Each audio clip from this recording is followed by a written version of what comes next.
Hello and welcome to the B Button, episode 19. I'm your host, Baron Marf, and I'm joined, as always, by my compadre in arms. It's the Angry Link. How you doing, buddy? Getting there. Yeah? Getting there, yeah. Like the proverbial turtle or tortoise. Oh, in the hair. Slow but steady, yeah? Slow but steady. How reliable. And also joining us this week is the return of the Cryoman, which is always been my favourite of the three movies. So how you doing, buddy? Yeah, not too bad. It's a lovely warm day, so I'm happy. Yeah, you're a spring bunny. That's when right. it comes to sunshine, out and loving it. Full shorts, little t-shirt, Living the dream. rocking and rolling. Questionably gay. It's offering all sorts of things. Anyway, so how's your gaming week been? What have you been playing? Yeah, no, busy gaming week actually. So I've been back onto Witcher 3, Blood and Wine expansion. I've totally and utterly done all of the side quests, and I'm just edging my way to getting to the story. So that's been on. A bit of Lords of the Fallen. That's been a big one this week. Big one. So Lords of the Fallen, that's the Viking-esque type? Yeah, it's kind of like Dark Souls light. So it's got that whole you're gonna die, but perhaps not quite as much. So it's a hack and slash. It's quite formulaic. There's not loads of sort of enemy variety, but if you want a good hack and slash with a bit of fear in there, get it on. Yeah. That's okay. I think that Metacritic was 7.2 thereabouts. It's not too bad. I mean, I tried it and I did that whole. Let me just give it a quick crack. So it's like, oh god, I don't like it. Yeah. That's exactly it. I uninstalled it the first time as well. I was like, yeah, no, I'm not going to do that. That's just too much death. I'm not going to enjoy it. Yeah. But like Dark Souls, it offers you the opportunity to learn. That's it. So I put it back on. I was just like, yeah, do you know what? So you're tactical with your shit now? Like, I'm tactical, block that, smash you in the face, sidestep this. Riposte. So nice. Did you, just obviously go a bit off topic like we always like to, did you see any of that Absolver? No. Go on. Basically, it's like Dark Souls meets Kung Fu. Nice. So, yeah, you want to look into that, because that should tickle your fancy. Yeah. And then to round off the week, I've been going retro. I went back to Amiga and I played some some Hero Quest and some Moon Quest. Oh mate, Hero Quest. Yeah. What a game. A little bit of turn-based board game action on the old Amiga. So that's been my week. It's been busy. Yeah, good. What made you dig that bad boy up? I saw a video on YouTube. There's this random Australian guy who's he's got the board games, the actual physical kit, and he's giving it a review, like an unboxing of this game from the 80s, and he's done it in such an incredibly funny way, and he's just constantly piles on 4 different boxes of Hero Quest, and he goes, the best thing about Hero Quest is more Hero Quest, and throws another box on top, and you're just like, okay, I'm gonna have to dig this out. Bit of a retro. It's like, yeah, let's do this. Hero Quest is classic. Have you still got a good working order zip stick? No. That's a shame. That is a shame. Yeah. I think that's other than the actual Amiga itself, it's the most essential part to any Amiga gaming session. Yeah, I'm afraid so. Is. Sorry. You're out. Link, what's your gaming week been like? Not overly busy. Obviously, I don't think I've been really chewing through much. Obviously, just had a little blast on the new GTA Online update. Buddy. Cunning Stunts. Cunning Stunts. Careful. That's an expensive one as well. I think you easily drop, 70, 80 quid into that? Yeah, if you want to be lazy. I think you can easily splooge your cash on that. Yeah. It's like, here's a new car, that's 2 mil. Here's a new car, that's 2 mil. Works out at about 13. No, sorry, more than that. It's about 20 quid, isn't it? Yeah, it's got to be. Because you've got 6 quid. It's like 1.3. But that's if you buy the thing, and then you're like, I want to put a new dust cap on it. That's 30 grand. What? Yeah. Wait, whoa! I just bought the thing. Can I change some bulbs? Yeah, that'll be 15. Just some bulbs. Yeah, 15 grand. Yeah. Anyway, so cool. You've been enjoying it? Yeah, I'm liking the new races. Obviously, they're going to be updating the creator with the new bits and bobs. But I love the idea that you can now make flat tracks. So we can get proper Top Gear test tracks, so we can test the power of the cars and see which one in really a controlled environment. Yeah, exactly. Yeah. So it's the same lap every time. You've got asshole pedestrians and stuff and stupid curbs. GTA 5 version of the Stig. Yeah, that's the digital intent. Yeah.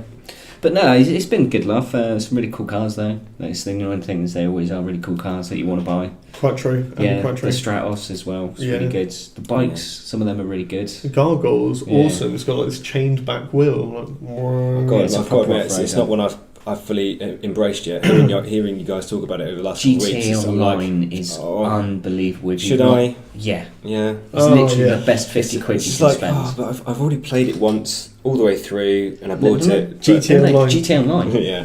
No, you're right. I've got to do it. It's the same way that like Destiny. You didn't really have to play it for a year. Has it now got to a point? I love the way our intro is going on for fucking ages, but I'm going to do this anyway. Has anybody else noticed how like you buy Call of Duty for the multiplayer, you don't buy it for the single player? Is GTA now got to that point where? No, I still think I've always enjoyed CODs. The one that got me into Call of Duty was obviously Modern Warfare. Like a lot of people, they saw that and that's fucking unbelievable, that game. I mean, I'm really pissed off that Infinite Warfare. I'd have to buy that just to get the remaster. So I'd be probably quite happy to spend 30 quid on a remaster on its own and just say, no, fuck you. Wow, big call. Big shout. But no, I think it's a difficult one because I do always enjoy the single player, and it's really disappointing when it's shit. But it's one that you can play through. It's a good, it's a good story. It's worth 50 quid for. But once for me. Yeah. And that's I think maybe the online is the keeping that game alive. You really need is. You need it in your life. It's you again, like I was saying with Destiny, you coming into it at a really good time when everything's really settled. There's some really great gameplay in there. There's loads. You've got an utter shit ton of stuff to do if you do jump in. Yeah. So, anything else, Link, this week? Just a bit of Red Dead and some Diablo 3 as well. Obviously, chain through a few more levels on that. Do you know what? I'm pretty much like for like with you. It's been Red Dead. It's been some Diablo 3. It's been some GTA 5. It's also been a little bit of Star Wars Force Unleashed. Old school. Just had to throw some sabers in some floating stormtroopers. Bam! Yeah, had to do it. But yeah, all in all, it's been a lively little week for gaming. Been enjoying it. Yeah. I mean, I've been watching a lot of anime though, so I've got quite a bit of gaming done, and surprised how many series I've came through that on my free trial. Crunchyroll is the way forward. Effort. Oh, there's some really great stuff on there. Cool. Awesome. Well, look, let's head over to our Bullet Bill's Big Three. Yeah, I think we should. Let's do this. Before we waffle on too much. Do we ever?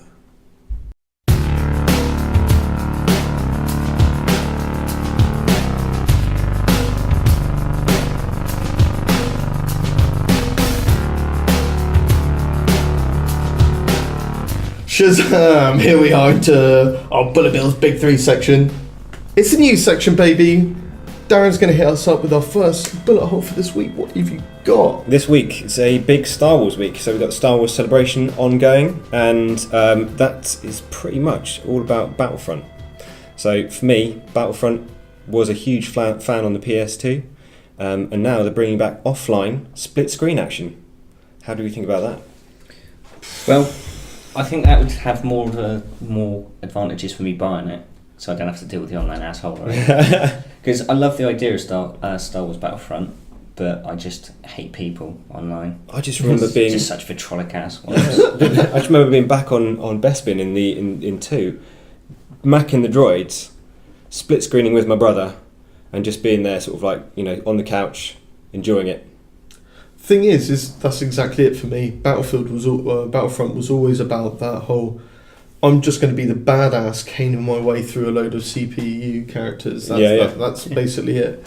So to then go into a completely multiplayer online mode where, yes, you have got some computer characters in there, but you've also got a lot of people who are vastly better than me kicking my ass. It's like, I don't get that badass feeling that I had before. That's it. You just don't get to enjoy it as much. Yeah. Mos Eisley Cantina, shooting around, being the one, just totally destroying the bot field. You're right, it had a great feel to it. So for me, that's great news. Because is it next week that's coming in? Yeah, 20th of July, so that'll be here next weekend. So I mean, this is just a general Star Wars smorgasbord.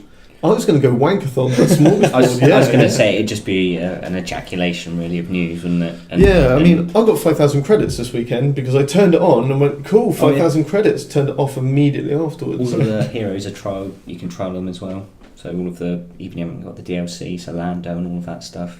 from Bespin and Jabba's Palace.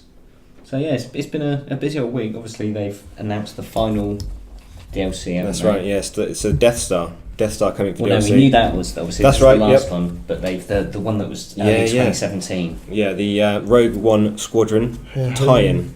So we've not heard a huge amount about Rogue One, but do you know what I'm hoping for that? Go for Because like, what is Rogue One? It's the like elite squadron of X-wings. yes, Give me space battles, please, please. That's all I want. It's just basically rip off X-wing versus TIE Fighter and stick it in their DLC. this is and like I'm definitely buying it. Then. This is something you've been saying for the last Every fucking time 18 Star Wars podcasts Battlefront or so. has come up, it's just give me TIE Fighter space battles. That's right. That's all I want to do.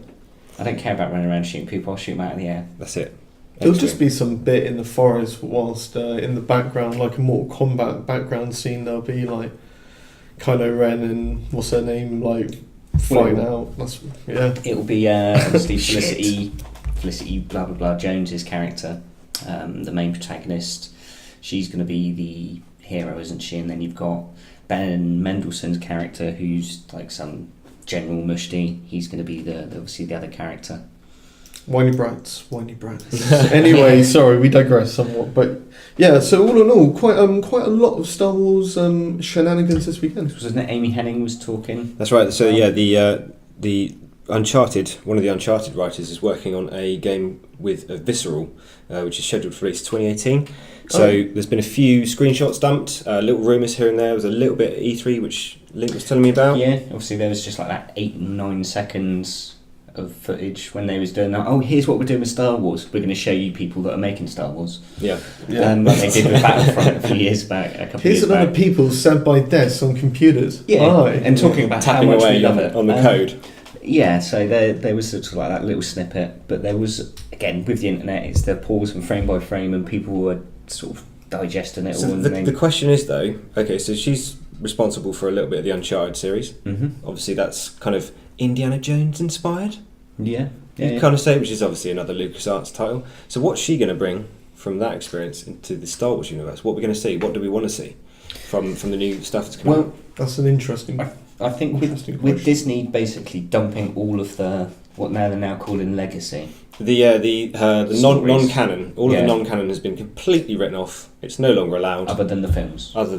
And Yeah. so you've got this massive amount of backstory, which they're is just wanting disappeared. trying to forge their own stories and paths with that. So I think obviously to tie say up something new. Yeah, because we're probably talking that he's going to be around the New Hope sort of Rogue One era. Because I think that's what they're going to try and do, is to link some of their offshoot films with games and other various properties. It's almost like they're bringing in like the Marvel Cinematic Universe, but for Star Wars. Yeah. Obviously, Disney own both IPs now, so it kind of works, that kind of story arc you process. can see why, because then Multimedia it's tie.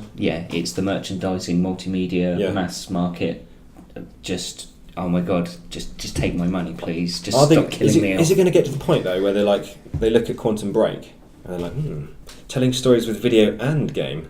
Let's bring that in as well. Yeah, there's already been looks at that with the PlayStation stuff, hasn't there? We've got the Battlefront VR stuff that's coming to Sony PSVR.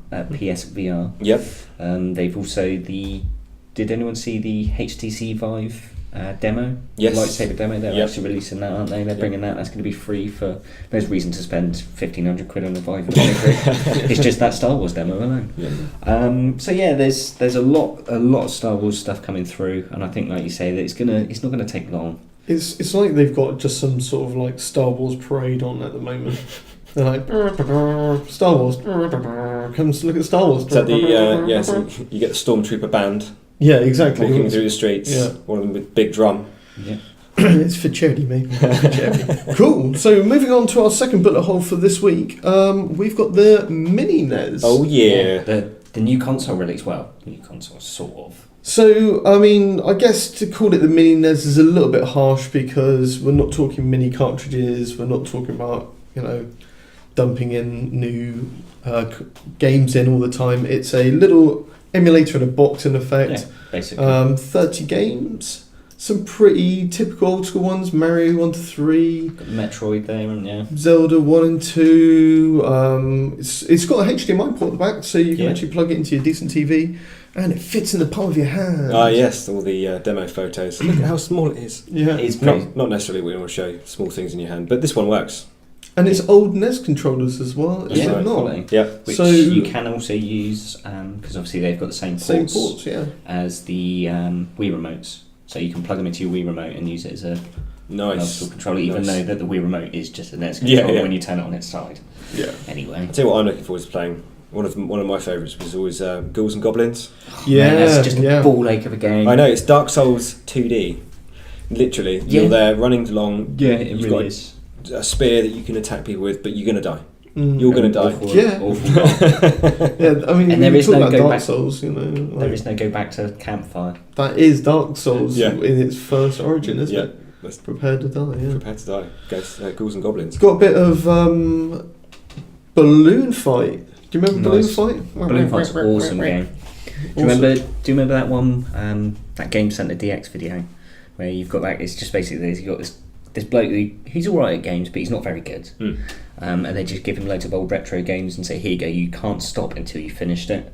And obviously they got him playing Balloon Fight, and old Satoru Iwata turned up. And obviously he was the lead programmer on it, or he programmed the game, so he knew all of how to get all the best scores. And this guy's like, you made it years ago though, and the Iwata's just blasting him through it, and this guy's just like, man, you're making me look really bad. Yeah, Iwata was an absolute legend. Yeah, he's explaining about if you go past so many, the points they turn orange, they get you more points and shit like Yeah, that. man. And it's really cool. So for $60, as in US dollars, or 50, probably 50 quid over It here. is, yeah, it's on pre-order on Amazon for 50 quid. There we go. Or $49.99. That's it. It's all Controllers, obviously I think, hard are a built tenner. in. 30 games. Are you interested? Oh, I'm yeah, totally sold. Whoa. Because it really is. It's 60 quid, and It's just a hopefully, wave of sploosh then. Like, yeah, I'm on it. hopefully Yeah. there's a way to hack the little NES controller and then make it like put a little Bluetooth so I can connect that to my phone. Because Oh, there's yeah, so that'd be a many big great shout. Yeah, that'd be a games big like shout. on the phone that I just can't play because I haven't got an actual physical controller. Yeah. But hopefully, So it's a yes. It's a yes. yeah, I'm So definitely there's a interested. resounding yes, yeah. That would be Damn. a little Christmas present for myself. So some people out there, and I can't say that I agree with them, will use emulators to play these games. So is there still value in this being provided in a plastic box in front of you? It's a good point. I think the fact is it's the convenience of it. Because emulators, I mean, they do work. They work really well. But as we've already sort of intimated, phone controls are dreadful. Tablet controls are dreadful. It's just the fact you can't feel the buttons. So Yep. you're always missing There's the no- buttons. there's and no there's no tactile end response. of so you're off. So I think that's where it beats emulators. Obviously, you can use traditional controllers, but then you've got to get it onto your PC or your Mac. And you've got to Then work you've got to find the buttons. drivers, and then you've got to, so Yeah. it's all about the convenience of it. And at the end of the day, it's 30 quality games. It's not their back catalogue of dreadfulness. Is Urban Champion in there, though? Yeah. Yes, possibly. I'm not sure. But it's, If Urban Champion, that's like the worst Nintendo's ever I got. don't think Urban Champion is in there. I Yeah. Oh think my god. look down to But Zelda 1 I did and 2. see Turtles 2 in there. It's a big game. I can't remember, the original one was fucking solid. Yep.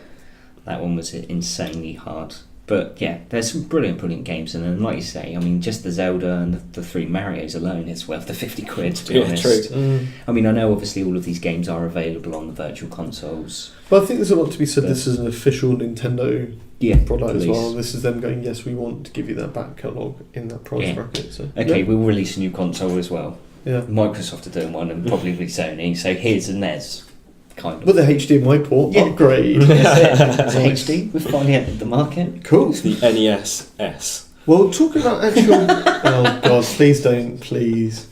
Talking about actual console upgrades, what's our third bullet hole, Link? Well, again, we've seen some more speculative rumourage of the PS4 0.5 4K. God, we love a bit of I speculation. really do hope they go for the PS4K, because it's just the most. Yeah, I saw blatant- that. Somebody coined that phrase earlier. Yeah, earlier in the week. It just makes sense. But anyway, so the documents that the original rumours was supposedly have, or the original specs was found off of, has obviously surfaced, and they're pointing to a few more details and specs for the PS4K. Right. Obviously, it is designed to coexist alongside the original PS4 or the current PS4. So it obviously uses the same setup with the store, so it's not going to be, in terms of UI and all of that, any different, which is a good thing, because then obviously it doesn't lead to any bollocks where you're getting better firmware on one and the other and all of this shit. Obviously, games released after October of this year should or have to offer support for both systems. Straight on it. Yeah, so you're looking at potentially a sort of Christmas release, maybe January, early sort of February release next year. I've heard it's going to be this side of Christmas, which is interesting. It's like 3 years since the PS4 was released, so it's got a very short life cycle. Well, what's coming out in October? Exactly. So it's. I mean, I've said for quite a while on the podcast that I just can't help but think it's just a PS4 that, one, it's, again, you were saying earlier when we were talking about it, it's designed for Sony to sell more TVs. Possibly, yeah. Yeah, but also it's designed to sell VR headsets. Yeah, that's true, yeah. The VR stuff. It will then make it a lot better, and I think it will give it the punch that then they'll eventually just go, yeah, if you want to play VR, you need the 4K. I just think they need to just hit it hard and say, do you know what? This is where the line in the sand is. We may have released a console 3 years ago. We done fucked up. You know, we didn't put the power in it that we needed, or didn't leave it long enough, or whatever. But here it is in full whack, full glory. I mean, I want a fucking person. If I go out and spank another fucking £400 or £500 on a console, then I want a personalised like GUI for my extra however many 100 bar trying to get a new console. I want it fucking full. Yeah, well, I suppose the thing is because they obviously don't want to kill off the PS4 sales as well, because obviously that's the only thing that's made Sony money. But they're, again, like Xbox, the message they're putting across is it's not a replacement, it's not the new console, it's an additional... Yeah, but when they say that, do you feel like they're just like gently tapping you on the side of the face going, don't you worry, sweetheart, it's not a replacement? Yeah, because it feels like it. The younger model has been brought in. Next year, they're all of a sudden, they just whip the carpet out from under the old Xbox, they push the PS4 down the stairs, and like, right, now that they're dead, let's move on. Well, it had an accident. Yeah. Air quotes. Yeah. I mean, there is some things about it though that do almost seem like a bit swindling. Because I mean, are we looking that now we'll see the traditional like cycle obviously close up. So it will be literally every couple of years, the same way that you probably wait a couple of years to upgrade your phone. Yeah. Well, I joked the other day about the Apple Club, which is basically my idea that Apple people love their phones so much. Why don't they just pay a monthly subscription constantly to Apple so that they can just go, I'd like that new phone now. So they're constantly topping up their thing. And I reckon it'd be the same with consoles. They do that. Oh, good. It's just they space it in one easy payment, so you don't have to worry about it. No, they do it. They do a savings plan. You pay a monthly amount, and each year you get an upgrade. Yeah. And the same can happen with the Xbox. You know, £150 a year, roughly, if it's 3 year cycle, and you pay $450 new. £150 a year, and then after the 4th year, it's like renting a car. As long as they don't fucking make you pay for Xbox Live on top of that, which they probably will. That's it. Yeah. And that was $5.99 as well. They did Microsoft look into doing that subscription based thing with Xbox. This was quite a few years ago now. Yeah, they did. Yeah. For the 360, but I don't know. For me, it is a case of, unless they actually show some reasons for it, even if you haven't got a 4K TV, that it will benefit it. Like you say, with the PS4, with VR, if it makes VR work, fine. I mean, we've said about it a couple of weeks ago that that's probably the Scorpio's next feather, which they haven't announced is HoloLens and even Oculus as well. That's it. So I mean, it's a case of these are going to be a necessity. And in the next sort of year, when they announced HoloLens, didn't they said, but you'll need an independent rig to run it. It was like, wait, that's not a gaming experience at all. The thing. The thing with HoloLens though is they've actually allowed manufacturers now to build their own, so they license the technology out. However, with the patents or whatever they own of it. And you can get Asus could make a headset with HoloLens. So that opens up a lot of interesting possibilities for the gaming market, because again, as long as it's got that standard, it has to be this benchmark, you can still get better versions of it and some that are just adequate. So I don't know. I think it's, especially with these new consoles coming out, I mean, the fact that we still haven't seen anything of Nintendo's new idea that they didn't want to show off so everyone couldn't steal it again, which obviously they were. At some point, they've got to sell it to someone. Yeah, I know. But they're hoping it. I'm thinking they're going for the shock and awe, and it's one of those. They're going to try and do the Apple. We were saying that it's like because we know Microsoft and Sony aren't going to be doing press conferences at Gamescom this year. They're going to sort of do their own little fan event, right? Sort of like what EA did with E3. Yep. So I don't know what we're going to hear of these new consoles. Well, obviously the Xbox S, obviously we know that's coming out in August, blah blah blah, that's done and dusted. The Scorpio's not going to be until next year, so we're at E3 next year will be the grand unveiling. But the PS4.5, I don't know if they're going to wait till Tokyo.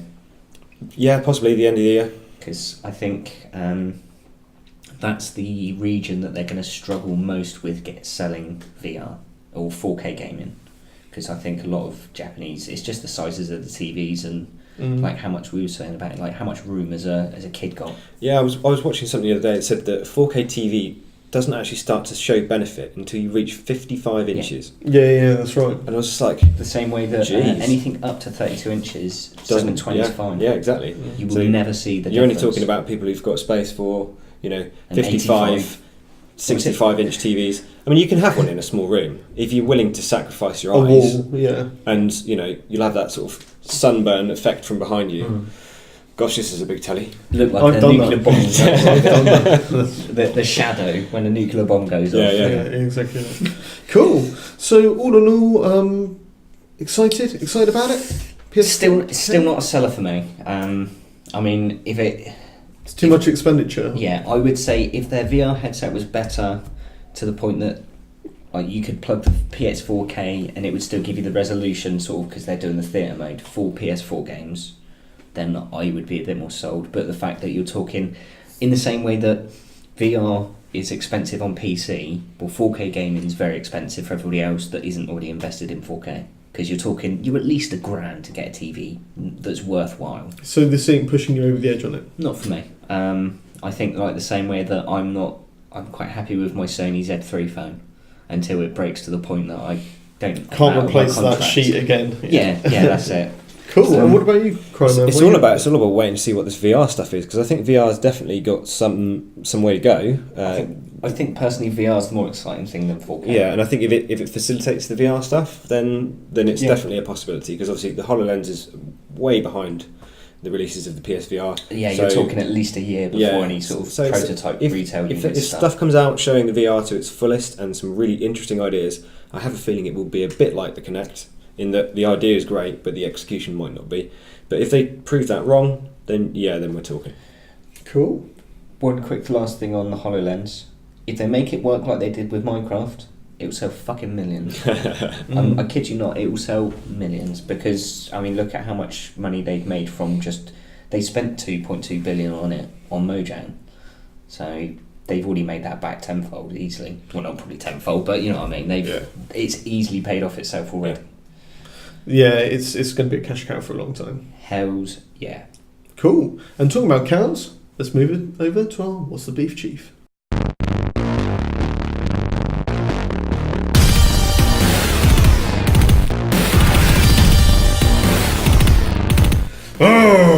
Grr, snow, rasp. Hey, what's your beef? Hey. This is about the beef. Right now I like to picture myself as the kind of guy who stood in the middle of a field next to a large buffalo. A docile one stood there, and I'm just laying into the side of it like, oh, get that beef, because it is What's the Beef, Chief section. Almost like the Rocky-esque where he's at work. Yeah, in the freezer. Just tenderise that for you. Yeah, that's me basically. Nice. Anyway, cool. So beefing this week, it's issues. It's camera issues. Problem child of 3D gaming. Yeah, exactly that. Now this was raised to us by Cryoman. What is your beef, Cryoman, with cameras? Okay, so like I said, I've been a bit, in Lords of the Fallen. It's a third person, sort of over the shoulder action RPG, right? Is it? Yeah, so you can see where I'm going with this. The camera sits on top of your right shoulder, a la most. Sort of Resi 4 kind of. Yeah, exactly, that's the thing. And as you're there, you're wailing on this, what I can only describe as a monster, with your sword, you're backing up a little bit because he's trying to kill you. You're going to die. And then all of a sudden, your camera pans round through the wall, back in, and there's a flag right in front of you. And you're like, that's a lovely flag.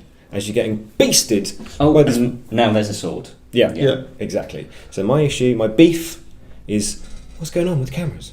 What's going on with cameras in games? This is like 25, 30 years of 3D gaming since Mario 64, when they really pushed the envelope with it. And we're still having issues. I was going to say, has it really ever been bettered by the Mario 64 camera? Well, system? that's it. I mean, principally, it's exactly the same thing now, isn't it? It's just like it returns behind him when he starts moving in a specific direction, and you can move it around with left or right, up and down. Yeah, I mean, there has been some really bad examples. I remember Sonic Adventure was awful for that as well, like in the overworlds, and some of the times when some of the levels. Link, you've just touched on my pepper of fucking my worst experience ever is Sonic Adventure. Yeah, I totally. See, I sort of avoid Sonic after Sonic 3, but why is Adventure so bad? Well, we were looking at first things first. I think it should be said that when we said, hey, let's make some notes on really bad games which had cameras, and you guys both started talking about Sonic, and as you were talking about it, I'd already Googled Sonic, so it says a lot about where we automatically went with this. But Sonic Adventure had this control system where you had to, if you could see the target on the screen, you could lock onto it, and then you hit the attack button, and he would do his little spin and go straight to it and hit it. And you were supposed to hit, smash, bounce off, and it fucking broke me, that game. I got to one boss battle, and I was ready to rip the controller in half and beat my face with the jagged edges of it. I mean, it didn't work, and I just couldn't take it, and it ruined that game for me. Yeah. Ruined it. I think all of the 3D Sonics have been just plagued with, it's just not that exciting. It's all just very on rails. There's very little player agency. Whereas the originals, you could at least, it was a case of you were moving that quick, but you still had those points where you had to have the skill to like make those 3 sort of continuous jumps to get to that area, to bounce on that, to go for that way, so you could get that set of rings. And there was actually some enjoyment from it and some learning to be done. But whereas the 3D ones, it's pretty much just been go on the rails, blah blah blah, get annoyed and frustrated when the camera swings around in wild and unexpected ways, lose your way a few times because you faced it on. It's just awful. But I mean, what do you expect the camera to do then? Just basically to stay consistent. I mean, the problem they've always had with the Sonic games, obviously we're getting a bit off topic, but it just seems like we're beefing on poor old Blue Bomber. Yeah. But oh no, that's Mega Man. That's Mega Man. That's Sonic. Mighty Number 9. That's another whole fucking category. But yeah, the problem for me is they've always tried to sell it for something that it's not. Sonic's always been great on the 2D plane, that you're just going from left to right as fast as you can. They can do brilliant things with the 3D where you can go off into different levels and different parts of the levels, and you could make some really amazing stuff. Does anyone remember Colonia? The original Konami game is a really weird platformer. Yeah. But they had some amazing 3D levels, and it was all still a 2D platformer. Why couldn't they just go in that angle? Maybe the problem is inherently with 3D. Maybe it's just going to be something we have to live with. Is that? Well, no, that's what we're doing at the moment. Yeah. But do we actually have to do that? That's the question. Basically, why isn't more being done to try and think of intelligent ways? The way that the game mechanics that we had from the NES days have moved beyond what we could have imagined. Well, I mean, when I looked at it, I thought there's like 3 main situations you get with cameras. You either get you've got complete control and it's down to you to put it where it is. You've got B, partially assisted, where if it gets to a situation where it's about to get squashed into a rock, it moves upwards, or it makes the character go partially invisible, or it phases through the wall and gets rid of the wall. A good example being like Diablo. Yeah. If you go around a corner, it will just disappear that bit. It works instantly. It's not an issue. But maybe it's a problem with the sort of slightly higher textured games, where in Diablo, because it's the sort of like isometric top-down, everything's a little bit less texture intensive, so you can unload them and reload them relatively easily. Whereas maybe in the bigger 3D worlds, that textured depth is so hard to unload that the camera clipping through it is the best way of handling a terribly hard situation. Yeah, but I get that. But then you go to the third example, which is just fixed controlled. So you take something like Resident Evil. The cameras are what they are in the room. Yeah. You walk into the space, work, and they build the gameplay around the limitations of where the camera is. That shows good direction, doesn't it? Because if you've got limitations within in your controls, and it comes back down to storytelling and framing and shooting and proper real world camera mechanics and clever design. So if you get your, as you say with the Resident Evil, you get your character, you know where the sphere of that camera is going to be, you know where the walls can sit behind it. It kind of works. Well, for example, like you say, you know that it's going to click badly on this series of walls or rocks. Yeah. Here's a fallen bench that you can't move. You can't go past to the point where it's going to clip. Yeah. To avoid the horrible playtesting experiences, yeah. But then so it's just little things, I think, that can be. I mean, obviously we are very inept at understanding because of our obviously delightfully vague coding experience, or non-existent coding experience in making games or trying to build any kind of sort of 3D structure. But I can't see how these things aren't sort of looked at potentially whilst it's being built. Yeah. Maybe we're kind of like in a mid-evolutionary stage. Yeah. Because we were talking earlier about GoldenEye and the camera controls on that, and how when you go back to it from contemporary controls of camera and movement, it feels horrid. Well, it was still finding its way at that point, exactly. wasn't it? Yeah. So maybe it's we've got a slight evolutionary step in the mechanics before we get to that sweet spot where everything is easy to control and direct and move around. Yeah. Well, I think the easiest, the get out of jail one was always make it first person. Yeah. Because essentially what you've got to do then is it's just got to make sure it looks and feels right. You cannot have any issues with clipping and all of that. But it's let's just be honest, animations. most people have an issue with exactly that clipping. As soon as you start going through the world and you see edges of it and all this sort of stuff, that's when it doesn't work. And my immersions, they're all ruined. This is it. Does it break when you get these kind of moments? Because I can understand that they've gone for this particular angle and this is how they want to, like you say, sell the world to you. It's through that specific viewpoint, but does it break the immersion more when you're sort of, say, going into them first person mode or doing something different and it shifts the camera around? Does it break the immersion more than, say, like you say, having this delightfully wonderful, whilst wonderfully textured, still annoying and gameplay destroying flag? Yeah, but or wall or. But do you play GTA 5 in first person mode? No. Purely on the basis that I've never played GTA in first person, and you have to set up the controls because you can rewrite all of that stuff even on the Xbox and the PlayStation 4. You could basically turn the first person controls into COD or Battlefield. Yeah. So it all works. So in that what happens with the camera? When you're first person, you're just happy that it is what it is. You can still look a little bit around with your right analog. Or well, I don't. Like you say, normally it's a strange one because first persons are generally, you've got those big sort of cinema moments where it's scripted and blah blah blah, and you kind of have to look there and these kind of things. I don't know, it's never really worked for me in GTA. I mean, I generally now play like racing games. If they do a sort of a cockpit first person view where you're actually in the cab of the car, then I generally do play like that. Skills. I've always found that one more tricky. I always like to go no car. Right on the road. Cam, yeah. Just because you've got that, everything's right there in front of you. The whole screen's the width of the car. That's it. Yeah. And you can that was prior to that. It was only because I was playing Forza Horizon, and there was an achievement that if you win so many races whilst you're racing inside the car. So I was just like, I'll quickly grab that. We've put loads of effort into designing these dashboards. Damn it! Just give them an achievement. Make them do it. Yeah, right. But I mean. So all in all with cameras, right, so like there is some issues. I think what we've identified is the fact that it's been the same way for a while, right? Ever since the Mario 64 days onwards, it's pretty much the same style camera. Is there any way that we can think of right here to say, like, that's what I think they should be doing? I don't think there is. For me, it's such a difficult, tricky question. Yeah. For me, I've got one thing only. Make sure your map is solid. Yeah. Like, keep your map solid, get the camera to move.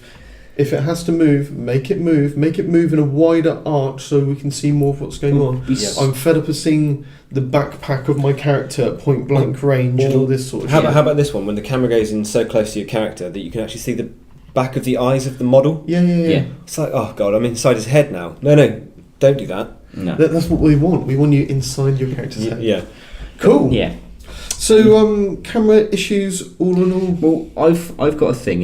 I was going to ask the question: should we really let it bother us that much?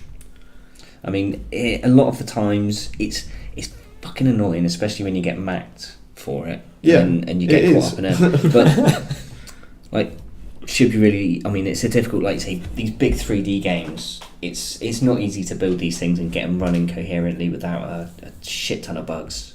So, I mean, are we being a bit harsh? It's really simple for me. If you've got a character, if you're in first person view, allow me to turn around quick enough to be able to look at whatever I need to in the speed I need to. After that, it's on me to be looking in the right direction. If you're playing a game where it's third person point of view, like, I don't know, Uncharted or something like that, if my character can't turn quick enough, then the camera sure as hell best to. So I can at least read where I'm going and be dynamic in the map. If they don't get that down pat, then suck my balls. I think that's the thing, though, isn't it? Is here's the camera that we prefer, or that you should be defaulting on. But again, giving the player the option to actually move the camera himself. Yeah, I think that's so. At least if you get caught in the clip-in position, you're like, right, fuck it, block, and just, like you say, quick swing of the right stick, and at least I can see what I'm doing. Yeah, back in view. Yeah. Quarryman, where are you at with this? For me, it's one of those. It's a niggle that's just not going to go away anytime soon, unless somebody, like you say, takes the initiative in their design to say, you know what, I'm backing into a corner, the camera can't sit there, so swing it around just a little bit and use your environment, know your environment. You've built the game. Again, know your environment. Clever environment and level design. Yeah. So it sort of funnels you away from these sort of situations where you're going to get caught. Yeah, food for thought, folks, food for thought. Right, well, as we're starting to move off of angrier thoughts and into more sort of mellow thoughts, we should move over to our uncharted territory. Let's do this.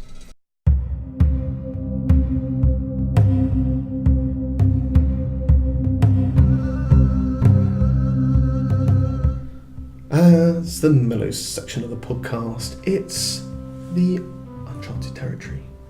So in the uncharted territory, we like to just meander our way through some random gaming topics, and this week, what bigger could we talk about than the cult that is Pokemon Go just taking on the world? Can I just say, got to catch them all. Sorry. You installed? You a trainer? Yeah. I have installed it. I haven't played it yet. No. I was going to say, I had a little look at it, little play about. I thought, is it something I could just play while I'm at work to save me having to do work?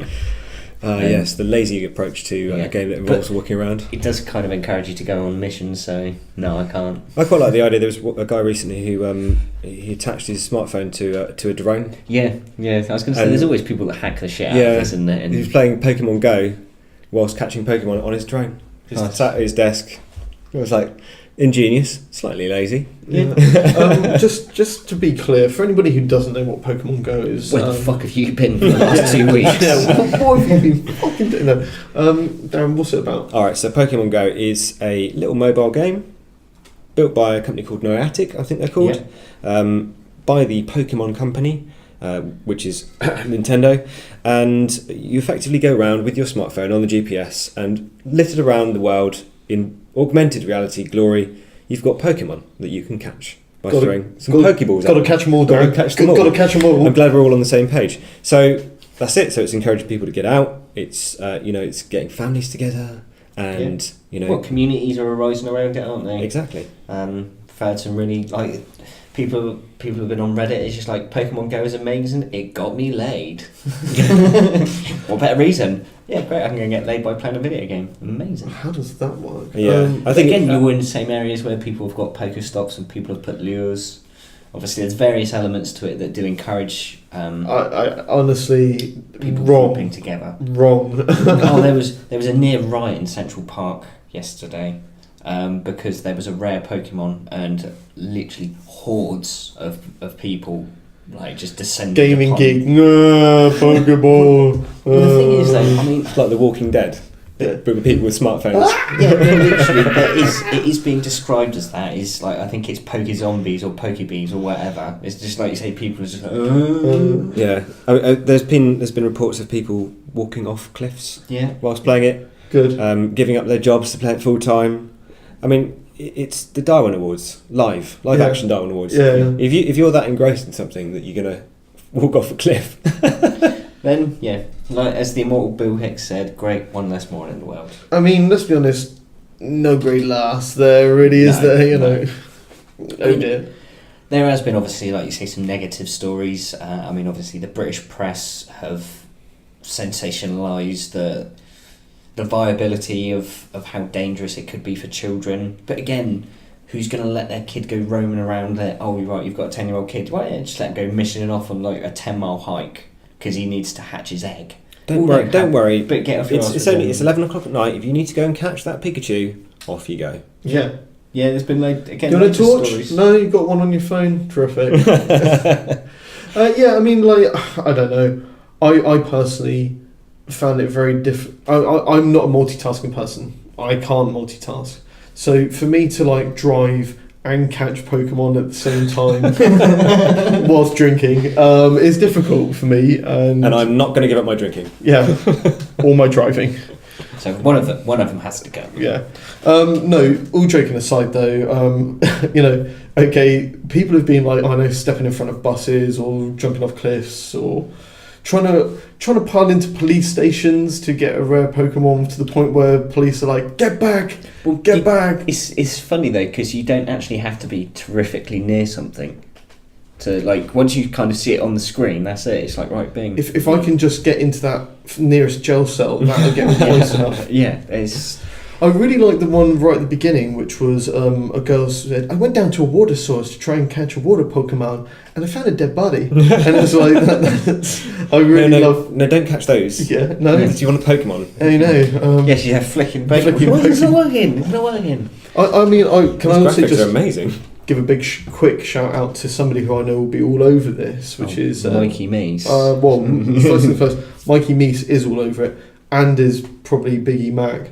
Both of them. He loves his Pokeballs. He loves them once he gets his Pokeballs out. So yeah, good luck to those guys. I know that Meese has been capturing away, and yes, he's all over it. So I mean, just generally, excuse me, interjecting a little bit here, but do you find that we're at a point now where gaming's almost becoming exercise as well and real world interactive? I mean, this is the first step which has grabbed the nation. Well, obviously Niantic made a game very similar. Obviously the whole viability of this game came from their efforts with a game called Ingress, which they when they played were Ingress, it was that's really the same massive, people. But again, it was a company that started by Google. Originally it was a subsidiary of Google, and obviously it used all of the Google Maps API data, and you'd have, like you say, portals at certain landmarks and stuff, and you'd have to go to these portals to sign in, and I think you've got two like different factions, haven't that's you? right, so as more people get to the same faction, get to the same point, that becomes their point landmark. rather than exactly. So obviously they've put a lot of work, and that's been running for years, wasn't it? Something like 2009 it started, something stupid. So they've had an awful lot of experience with this, and again, we had with the Google Maps Easter eggs from April Fools a few years back with the Pokemon around the world on different streets and stuff. The idea was kind of born from that. I guess there's similarities to things like geocaching and all those sorts of things. It's something that's never really had a great IP or hook, like a big series of characters to actually get people involved within this. Obviously, like say, Ingress. And then Pokemon showed up. Just went, gotta catch them all. Why? How many is there? 150? Thousands. Yeah. Well, there's 150 in Pokemon Go, but but you know what I mean. Yeah, you're talking. I think there's like some 700 Pokemon now. I heard on the news the other day that you can't actually catch all of them unless you leave your own country. So you've got the possibility of getting the water Pokemon down by the rivers or the seaside, or you've got like the grass Pokemon in big fields. But if you want certain Pokemon, you've actually got to leave your country, fly to another country. So what's the chances, that Mew is going to be at like Kyoto headquarters, or Game Freak's headquarters in Japan? Yeah. They've already done this, so it's people are booking their holidays at the moment to around the world Pokemon tour. And I heard sorry, which travel company is going to be the first to offer a around the world tour for Pokemon? For Pokeballs. And they'll actually have, like you say, a guide, because there is a whole, we were talking about it on the web, there's going to be a whole, like you say, culture of like Pokemon related travel companies and guide companies, and you can't get you can't get that, we'll get a drone and we'll pick up your phone for you, we'll take your phone there. Like you've already got it in China, when you get massive traffic jams, you can actually employ a guy.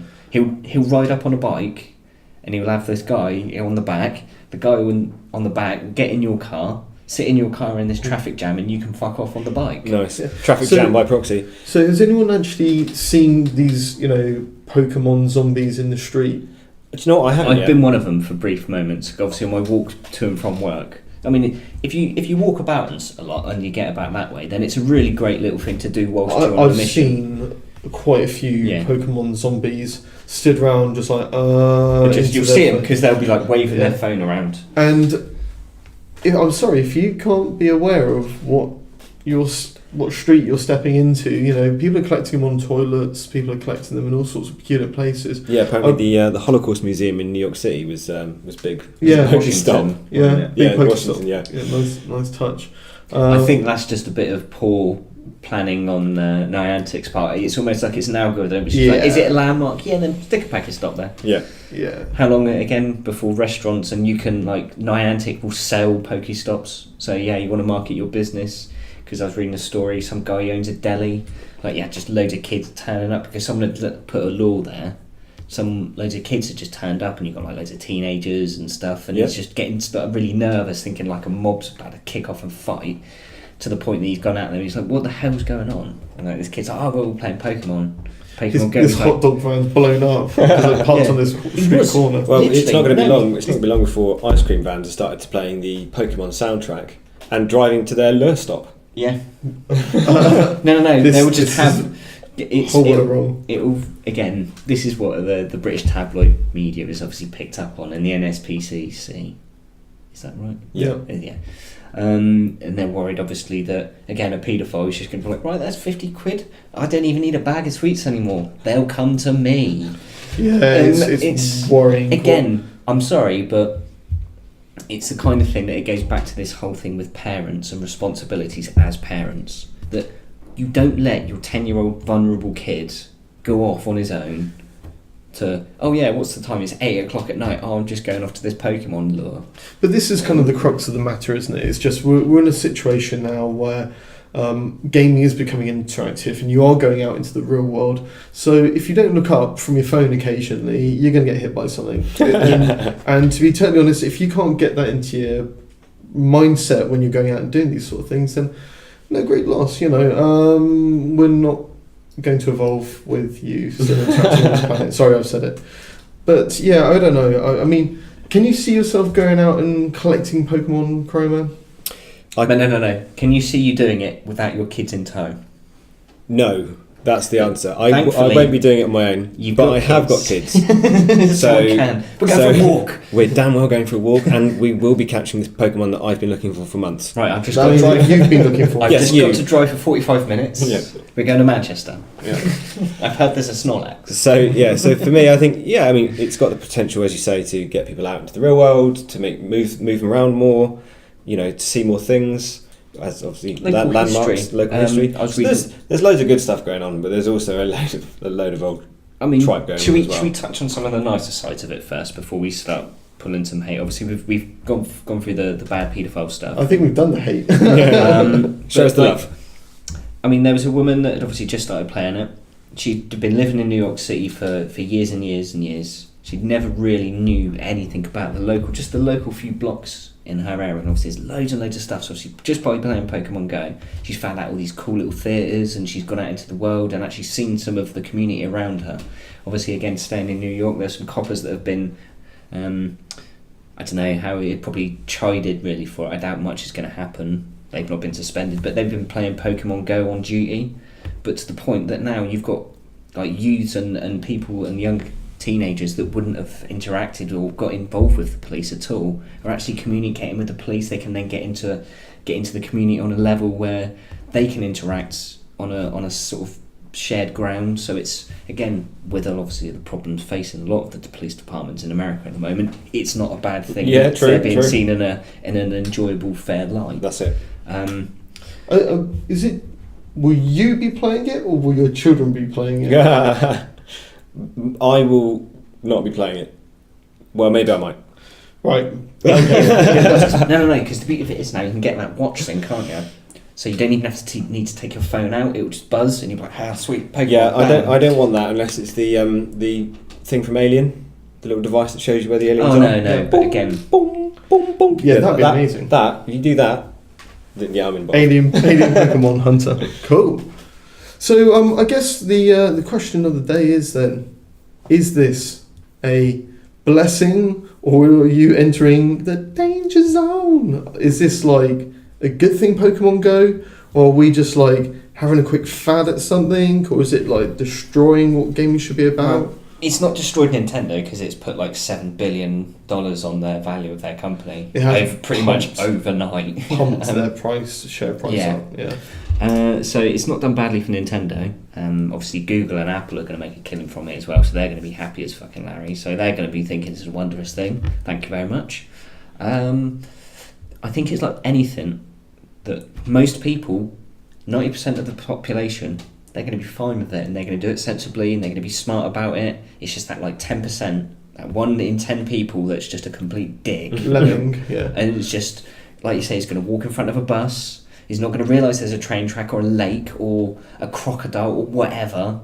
And these horror stories that are going to crocodile, arise. it's a Pidgeymon or Pidgeotto or I don't really know. There's amazing. Again, it's going to be that whole thing. Is that dive. that one person will ruin it for the rest of us, or for the rest of them, or people that actually want to play it. But What it's not about going to you, stay Cry on Man? Where are you at with this? Is this a good or a bad thing? I think it's Nintendo being Nintendo. You know, at the end of the day, when they brought the Wii out, it got a lot more people into the casual side of gaming, which probably wouldn't have played games before. This is just Nintendo doing that again on a different platform with a different bit of software. Yeah. And for those people, they wouldn't have been playing games. They're going to be doing it, which has got to be a good thing. So there's more people that are getting involved. I think it's a good way for like you say, parents to connect with their kids a bit, because I mean Pokemon's been going for long enough that most parents nowadays probably played Pokemon when they were a kid anyway. Yeah, on the old Game Boy. Yeah.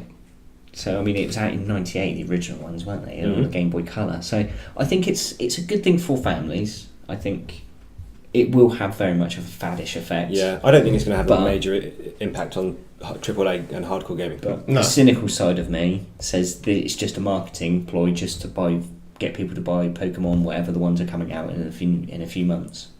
All I'm going to say for me with this is like Pokemon's such a huge thing. If this what pushes people out into doing some smarter augmented reality gaming stuff which gets people out and active, me personally, it will get me on a bike, it will get me moving around a little bit and trying it out. So, you know, there's been discussions.